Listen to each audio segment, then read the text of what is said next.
আচ্ছা, লেবু লঙ্কা হলুদ নুন দিয়ে মাখানো হয়েছে বড় বড় সাইজের মাছ। দেখো এটা ফ্রাই করা হচ্ছে। কাতলা নাকি দই কাতলা করবো, ওদের কিছু শেয়ার করছি। খুব শর্ট রেসিপি দেখে নিই। আর এখানে রয়েছে কাজু, পেঁয়াজ আর টমেটো বাটা।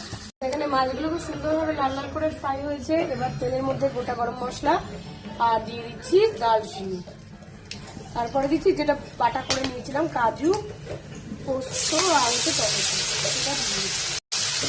বাটাটা দিয়ে দিলাম। একটু দিয়ে দিচ্ছি আদা রসুন পেস্ট। এবার দিচ্ছি একটু কাশ্মীরি মির্চ আর দিচ্ছি লাল লঙ্কা গুঁড়ো ঝাল হওয়ার জন্য। যে যেরকম ঝাল খাও সেরকম দেবে। এটা হচ্ছে সিক্রেট ঘরোয়া মশলাটা অ্যাড করছি স্বাদের জন্য। আচ্ছা, জিরে গুঁড়ো দিচ্ছি। এবার অ্যাড করে দিচ্ছি দই। এটা হচ্ছে মশলা কাতলা আজকে রেডি করা হচ্ছে, দেখতে থাকো। মশলা কষার পরে জল দিয়ে দিয়েছি। দেখো ঝোলটা খুব সুন্দর গাঢ় হয়ে ফুটবে। তারপরে একে একে মাছগুলো আমরা ছাড়বো। আচ্ছা, একে একে টকবক করে দেখছো ঝোলটা ফুটছে, মাছটা দিয়ে দিচ্ছি। এরপরে দিয়ে দেবো এর উপরে ধনে পাতা। তো এটা মশলা কাতলা, তোমরা সবাই কিন্তু বাড়িতে অবশ্যই ট্রাই করো। অল্প অল্প করে দেখালাম।